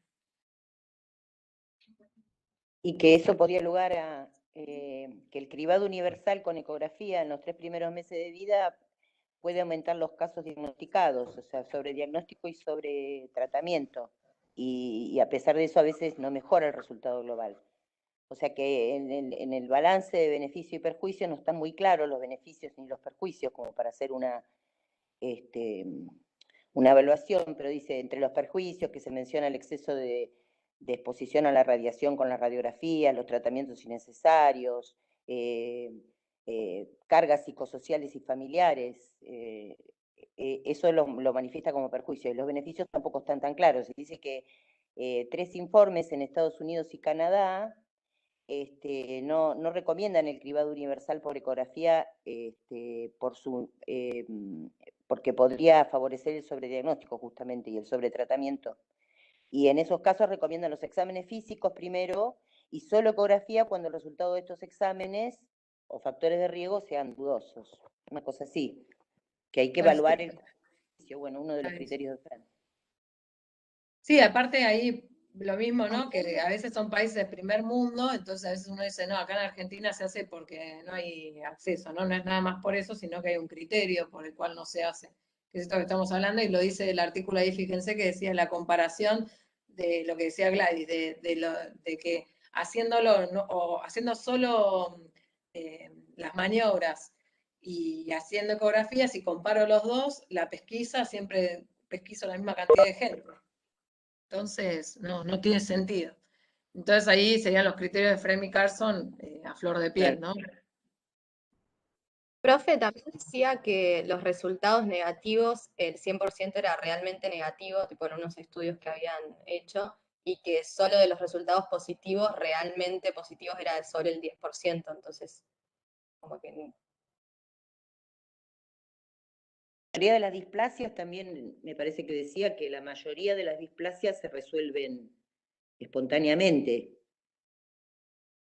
Claro, de las inestabilidades, que al final no eran luxaciones. Se Sí. terminaban en los siguientes controles ecográficos resolviendo solas sin necesidad de carné ni nada. Perfecto. Sí, que la displasia, sí, que sepan que las displasias no se resuelven solas, ¿sí? Las displasias llevan un tratamiento con tiempos establecidos, pero eso lo van a ver más adelante, no nos vamos a meter ahí, ¿sí? Hay algo No del triple confundan, pañal, arnés de public, la cirugía al año, eso no nos metemos ahora, ¿sí? claro, no confundan inestabilidad, que yo me confundí con displasia. A veces las palabras parecen Sí, parecidas, pero sí. no son lo mismo. Está bueno aclarar eso. Claro, yo dije displasia, pero en realidad lo que dice ahí son las inestabilidades que se. Claro. Está bueno, porque yo Eso. no lo sabía. Entonces las displasias no se No es lo resuelven, mismo, las que ¿no? se pueden resolver en Claro, las inestabilidades. porque displasia es que, ¿qué es displasia? Que no se formó bien la cuchara, que ya empieza a ser chata y se salió la cadera. Entonces ya eso es patológico. En cambio, que entre y salga la cadera, las maniobras y todo eso es que están inestables. Gracias. No de nada. Buenísimo, Ale. Bueno, seguimos con la ¿Querés que clase. pasemos a este último punto? Mati estaba. Mati, Belarmino. No sé si se durmió. Sí, no, sí. Soy Mati. Bien, ¿quieren que lea la consigna y quien se anime cuenta qué puso o qué es lo que pensó? Ajá. Bueno, usted es estudiante de tercer año de medicina de la UNMDP y ya cursó TDX. Su vecina tiene un bebé recién nacido, Diego, de 2 meses de vida, que lo consulta porque a raíz de la cuarentena obligatoria no realizó la prueba de los oídos, ya que suspendieron los turnos. La primera consigna pregunta a qué prueba se está refiriendo con la prueba de los oídos, qué evalúa y para qué sirve. ¿Alguien quiere aumentar? Supongo que se referirá a las autoemisiones acústicas. La prueba consiste en unos pequeños como audífonos que se le pone al bebé donde se dan unas emisiones de determinado grado de decibel, donde se prueba si el tímpano, el oído, tiene repercusión o no. Se da muchas veces para tratar de resolver la sordera congénita, que es cuando no se disuelve ese tampón auditivo que se da siendo en el estado fetal, y al momento de nacer, que antes de nacer se tiene que disolver. Perfecto. Está perfecto lo que dijo Nina, ¿no? Sí, Nina. En relación a lo que decís y retomando quizás algunos conceptos que vimos las clases pasadas, esto de las autoemisiones acústicas tiene un alto porcentaje de sensibilidad y también un porcentaje bastante importante de especificidad. Básicamente lo que significa que a los chicos y a las nenas también que están enfermas, son pocos los que se escapan, digamos, de esa prueba, por así decirlo, pero también suelen haber algunos falsos negativos y por eso se repiten. Ahora, para Nina o para alguien por ahí que lo haya podido resolver también, si las autoemisiones acústicas después de hacerlo 2 veces dieron positivas, entendiendo que las autoemisiones acústicas son una prueba de pesquisa, ¿qué es lo que se hace con Diego en este caso, por ejemplo? Se lo deriva para hacer otro estudio, el de los potenciales evocados. Exacto. Y en este caso, ¿los potenciales evocados serían una prueba de pesquisa también o...? No, de diagnóstico, Porque ¿no ya es? sería individual, claro. Exacto. Genial. Esa separación es importante hacerla. Está perfecto lo que Está dijeron. muy bueno que ya puedan contestar así con tanta Yo no puedo seguridad. creer que a este nivel Yo del me di año cuenta ya, en ya octubre. contesten eso, ¿eh? Yo no casaba una a este nivel cuando cursé también saqué. Sí, en octubre creo que le agarramos la mano. No, Tenemos todavía y... flor de piel en SD todavía. Muy. Está muy bien. Y le hago otra pregunta más en relación a esta consigna, por ahí si alguien sabe. Cuando hablamos de los criterios de Fren y Carson, ¿con qué lo pueden relacionar a esto en relación a la prevalencia?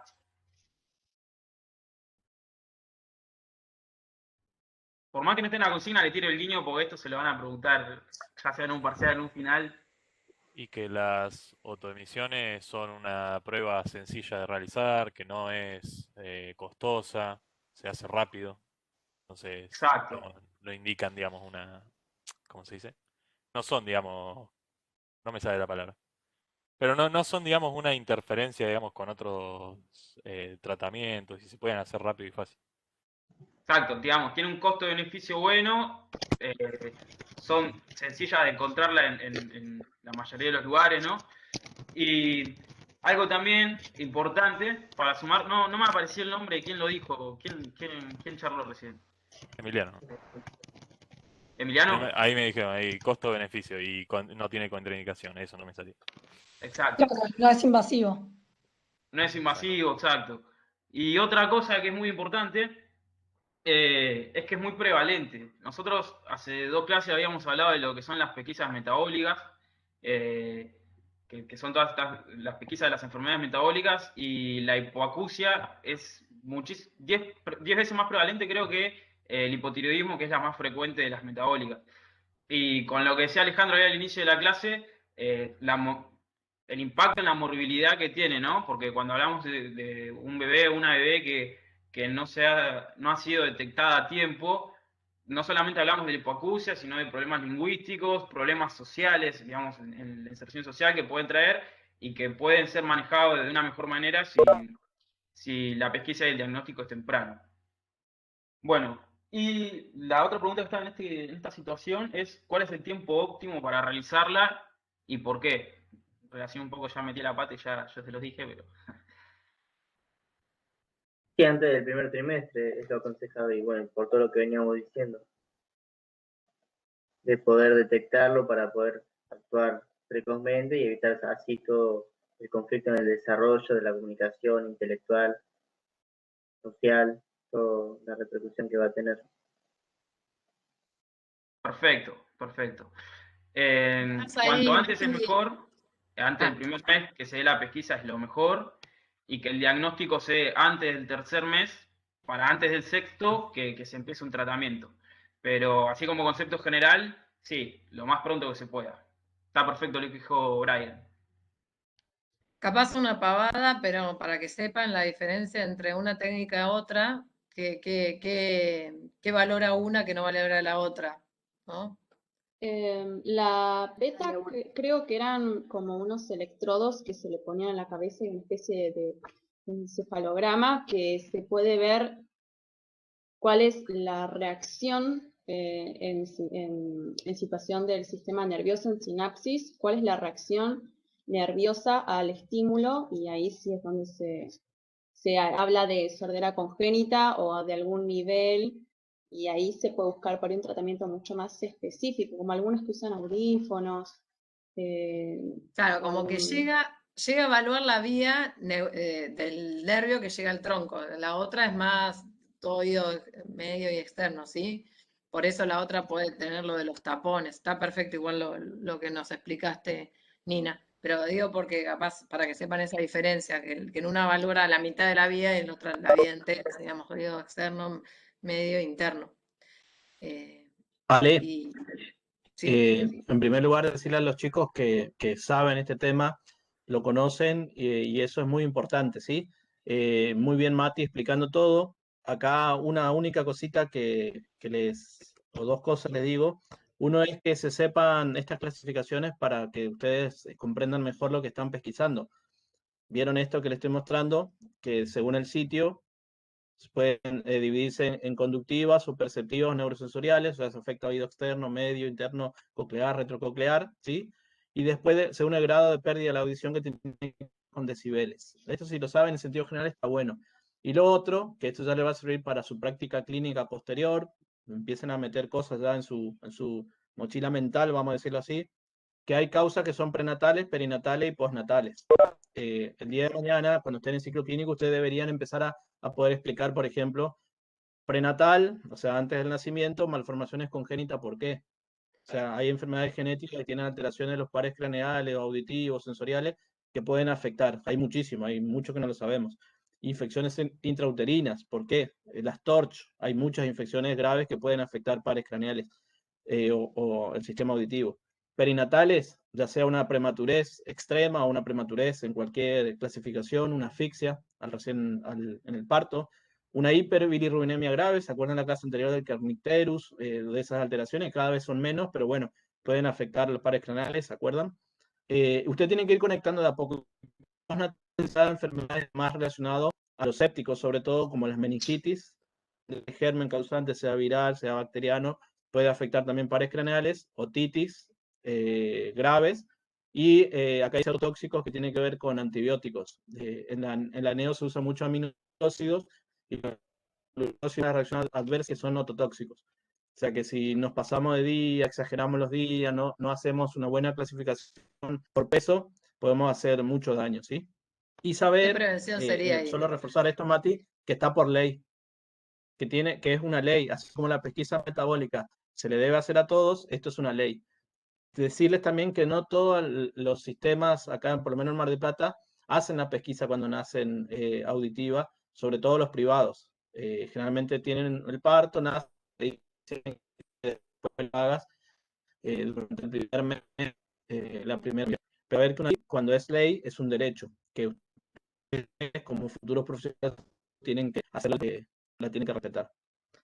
Si querés, querido Mati, vamos yo creo que con esto estamos re bien, saber bien este cuadro también. Después nosotros más adelante les vamos a subir estos PowerPoint. Fran, una Pero última cosa, aprovechando lo que decías, las que autoemisiones, si bien sí.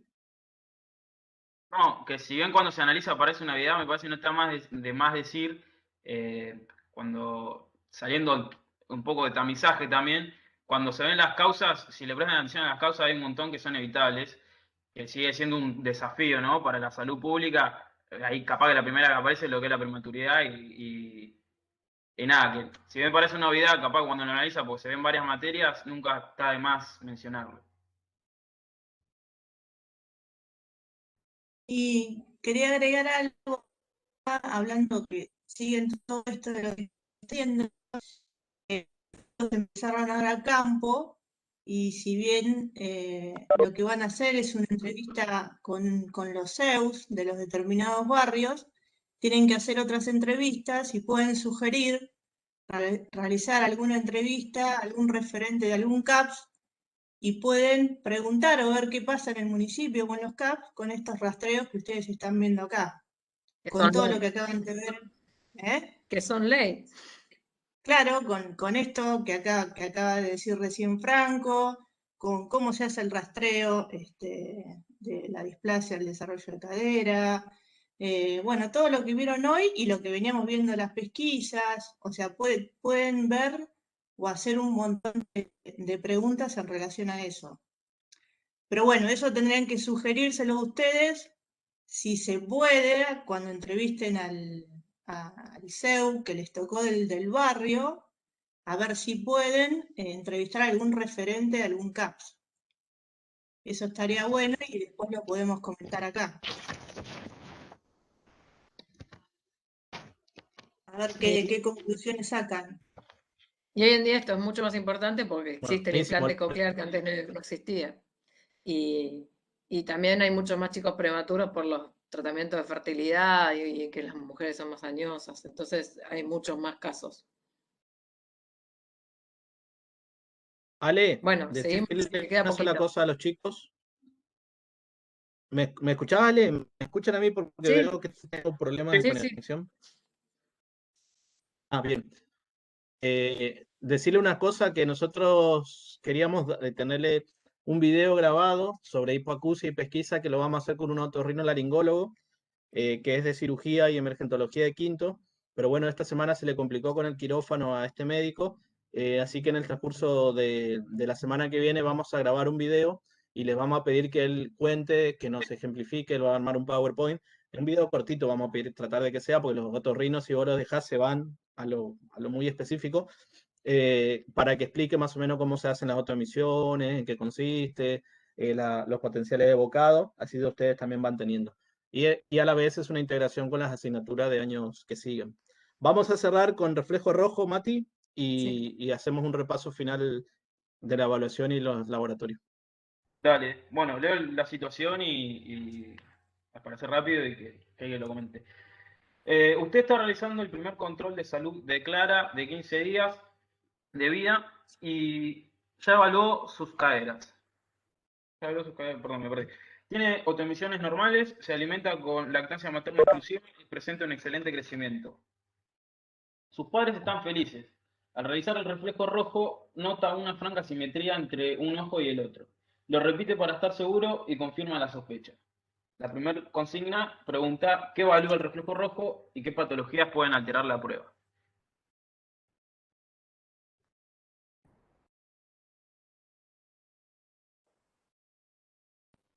Se anime, que es la última. Que ya terminamos. Lo que evalúa son las anormalidades del segmento posterior, perdón, se me parece gato, posterior del ojo y las opacidades corneales y las cataratas. Entonces se comparan los dos ojos para ver si hay alguna asimetría, si comparten la misma opacidad o si aparece alguna mancha en alguno de los dos ojos. También puede evaluar la presencia de estrabismo en alguno de los dos ojos, convergente o divergente, ya sea. Ya que estamos justo evaluando en el momento. ¿Qué sería lo normal que tengo que ver con el reflejo rojo? Que sean equivalentes en color, intensidad, tamaño y claridad de ambos ojos. Y que no existan opacidades o manchas blanquecinas. Exacto. Y si veo algo blanquecino, ¿en qué patologías puedo pensar? ¿En cataratas? Cataratas congénitas. Eso igual lo ve todo el especialista, ¿no? Nosotros lo que vemos es la leucocoria o lo blanquecino, pero eso está muy bien. Acuérdense, perdón, Mati, Sí. lo más fácil para acordarse es cuando, bueno, ahora ya no se usa tanto la foto revelada, pero cuando éramos chicos, cuando sacabas las fotos y le veían los dos ojos rojos, no sé, yo siempre que vemos esto me acuerdo de eso. Y que bueno, se tiene que ver así. Y que se hace en un ambiente que sea oscuro, y hay que intentar, digamos, que los ojos estén abiertos voluntariamente y más o menos, por lo menos a 35 centímetros de distancia, 30, 35 centímetros de distancia de los ojos. No puede tener UPA la mamá para que esté mejor y cosas así. Hoy comentábamos a la mañana que con esas fotos, con flash, se han hecho diagnósticos. O sea, ahora no se sacan más, sí, pero se han hecho diagnósticos de problemas. De retinoblastomas también, que es otra cosa que se pueden ver. Tardíos, pero se han hecho diagnósticos. Sí, tardíos. Bien, la segunda consigna, estas son más cortas. En cuanto al factor del tiempo, ¿es importante, digamos, el tiempo para el diagnóstico?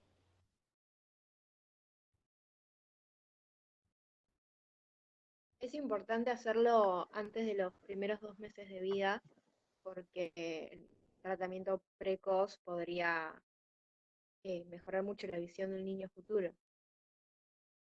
No sé, creo que se cortó la última parte, ¿no? No escuché. Que un tratamiento precoz mejora mucho la visión del niño futuro, teniendo en cuenta que durante los primeros años de vida es cuando mayor se desarrolla el ojo y termina de madurar. Y está excelente, Valentina. Y además, a veces estas patologías necesitan cirugía. Entonces, cuanto antes se sepa que existen, digamos, la intervención quirúrgica es más precoz también, ¿no? Decirles solo una cosa, una cosita a los chicos, que a todos los prematuros se le hace directamente fondo de ojo, ¿sí? Sobre todo buscando la retinopatía del prematuro, lo van a estudiar también en años que vienen. Antes se le hacía fondo de ojo a todos los recién nacidos, ahora se hace solo el reflejo rojo, cambió eso y solo se deja el fondo de ojo a todos los prematuros, ¿sí? O sea, ustedes la pesquisa de salud visual o buscando alteraciones lo hacen con el reflejo rojo en un consultorio con un oftalmoscopio. De última con un otoscopio, pero es más difícil. ¿Sí? Y Perdón, a mí teniendo se en me cuenta cortó, esto. pero La última la pregunta, fotito- Mati, es solo comentarles porque esto lo sabe. No, que la foto no Dígale, es un adelante. oftalmoscopio, la fotito del Power. que se me cortó, algo no escuché de lo que hablaron, pero que la foto de la que mostró recién Franco, un oftalmoscopio es distinto, es como negro, más grande, tiene luz. Nada, para que sepan, igual ahora lo va a explicar mejor el otorrino. Evalúa Perfecto. la translucencia del ojo, de todas las estructuras anteriores que son transparentes, deben ser transparentes. En las cataratas Sí. no, por ejemplo. Bien. Y ahí decirles solo este punto para que lo hagan en sus casas, tranquilo, o lo hagan mentalmente. Ejercicio de relacionar todas las pesquisas, siempre, en la medida que ustedes van avanzando en los temas que vamos dando, relacionarlos todos con los criterios de Framingham Carlson, como un ejercicio constante, sobre todo para su práctica futura, de decir, tiene elevada prevalencia o causa común de morbi-mortalidad, se puede diagnosticar en etapa presintomática o no, se puede tratar en etapa presintomática, el daño de la intervención, bueno, todas esas cosas, si ustedes lo van relacionando, se dan cuenta que cumple con los criterios, ¿sí? Hasta este nivel que ustedes están en tamizaje, cada vez se va a ir complicando un poco más en los temas, la pesquisa metabólica cumple, la displasia del usuario de cadera o pesquisa de displasia del usuario de cadera cumple, la de hipoacusia salud visual cumplen, ¿sí? Ahora hicimos un cambio pequeño para la clase que viene. Vamos a dar supervisión de salud del niño, niña y adolescente. En la ruta, en la hoja de ruta, tocaba infección del tracto urinario. Pero vamos a dar esa para que cierre, que dé una vuelta de rosca para que ustedes puedan ordenarse y a la vez va a coincidir con los laboratorios. Sí les pido a los chicos que no se vayan de la clase porque voy a explicar lo de la autoevaluación. Veo que se están yendo varios. Porque si no después empiezan a ¿Puedo preguntar. decir una cosita? Pero no se nos Sí. vayan, que es importante lo que sigue. Por ahí algo que yo sentí hoy en las clases que pasaba era que esto de, bueno, que por ahí les surgió a ustedes, tal bibliografía dice una cosa, tal bibliografía dice otra cosa, es bastante adrede, digamos, esto de dar distintas bibliografías, y es importante ir acostumbrándose a leer bibliografías que por ahí no digan lo mismo. Está re bien preguntar, che, profe, ¿con qué me quedo? Está muy bien, o sea, que tengan ese interés en decir, bueno, la cátedra por ahí o la unidad de aprendizaje, pero está muy bueno ir aprendiendo a poder leer distintas bibliografías y críticamente entender distintas posturas. A veces la Sociedad de Pediatría dice una cosa, a veces el PRONAP dice una cosa, a veces la guía canadiense de no sé qué dice otra cosa. Y está bueno entenderlas y en todo caso, o sea, no solo pensarlo al momento de dar el examen, sino de poder, en todo caso, citar y decir, bueno, con tal evidencia o tal guía se maneja con esto, con tal fundamento, y poder empezar a leer críticamente, porque a veces dice, uy, me dan un montón de bibliografía, que en realidad no fue mucha, pero me dan bibliografías que por ahí explican teóricamente lo mismo, pero bueno, también es importante poder analizar la perspectiva y desde qué evidencia y desde qué lugar se para cada una de las bibliografías, para empezar